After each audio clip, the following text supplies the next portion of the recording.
ನೋಡಿ ಫ್ರೆಂಡ್ಸ್, ನಾವು ರಸ್ತೆಯಲ್ಲಿ ಹೋಗ್ತಾ ಇದ್ವಿ. ಯಾರೋ ವೆಹಿಕಲ್ನ ಅವ ಮೇಲೆ ಹತ್ತಿಸ್ಕೊಂಡು ಹೋಗ್ಬಿಟ್ಟಿದ್ರು. ನಾವು ಅವನ್ನ ತಗೊಂಬಂದು ಇಲ್ಲಿ ಅದಕ್ಕೆ ಸಂಸ್ಕಾರ ಮಾಡಿ ಇವತ್ತು ಹಾಲು ತುಪ್ಪ ಎರೆದು ಪೂಜೆ ಮಾಡ್ತಾ ಇದ್ದೀವಿ.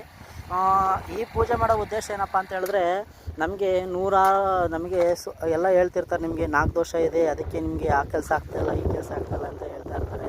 ನಾವು ರಸ್ತೆಗಳಲ್ಲಿ ಹೋಗ್ಬೇಕಾದ್ರೆ ಎಲ್ಲಾದ್ರೂ ನಾಗರಾವ್ ಸಿಕ್ಕಿದ್ರೆ ಈ ಥರ ಅದಕ್ಕೆ ಸಂಸ್ಕಾರ ಸರ್ಪಕ್ಕೆ ಸಂಸ್ಕಾರ ಮಾಡಿ ಈ ಥರ ಹಾಲು ತುಪ್ಪ ಎರೆದು ಪೂಜೆ ಮಾಡ್ಕೊಂಡು ಹೋದರೆ ನಮ್ಗೆ ಎಂಥ ನಾಗದೋಷಗಳಿದ್ರು, ನಮ್ಗೆ ಏನೇ ಕಷ್ಟ ಕಾರ್ಪಣ್ಯಗಳಿದ್ರು, ನಾಗದೋಷದಿಂದ ಏನೇ ಸಮಸ್ಯೆಗಳಿದ್ರು ಪ್ರತಿಯೊಂದು ಬಗೆಯಿರ್ತೈತೆ. ನೋಡಿ, ಇವತ್ತು ಅದನ್ನು ನಾವು ಮಾಡ್ತಾಯಿದ್ದೀವಿ. ದಯವಿಟ್ಟು ಎಲ್ಲರೂ ಕೂಡ ಇದನ್ನು ಫಾಲೋ ಮಾಡಿ.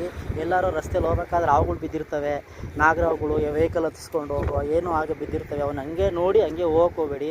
ಅವನ್ನೆಲ್ಲ ತಂದು ಹಿಂಗೆ ಸುಟ್ಟು ಅದಕ್ಕೆ ಒಂದು ಪೂಜೆ, ಒಂದು ಸಂಸ್ಕಾರ ಮಾಡಿದ್ರೆ, ನೀವು ಕುಕ್ಕೆಗೆ ಹೋಗಿ ಏನು ಸರ್ಪ ಸಂಸ್ಕಾರ ಮಾಡ್ತೀರಿ ಅಷ್ಟೇ ಪುಣ್ಯ ಇದರಲ್ಲಿ ಬರುತ್ತೆ. ಇದನ್ನು ನಾವುಗಳು ಒಂದು ಗುರೂಜಿ ಹತ್ರ ನಾವು ಕೂಡ ಇದು ಕೇಳಿ ತಿಳ್ಕೊಂಡು ಇದನ್ನು ಮಾಡ್ತಾಯಿದ್ದೀವಿ. ದಯವಿಟ್ಟು ನೀವು ಕೂಡ ಹಿಂಗೆ ಮಾಡಿ ಅಂತ ಹೇಳ್ತಾ ನಾನು ಈ ವಿಡಿಯೋ ಮುಖಾಂತರ ನಿಮಗೆ ತಲುಪಿಸ್ತಾ ಇದ್ದೀನಿ. ಎಲ್ಲರಿಗೂ ಕುಕ್ಕೆ ಸುಬ್ರಹ್ಮಣ್ಯ ಸ್ವಾಮಿ ಒಳ್ಳೇದು ಮಾಡಲಿ.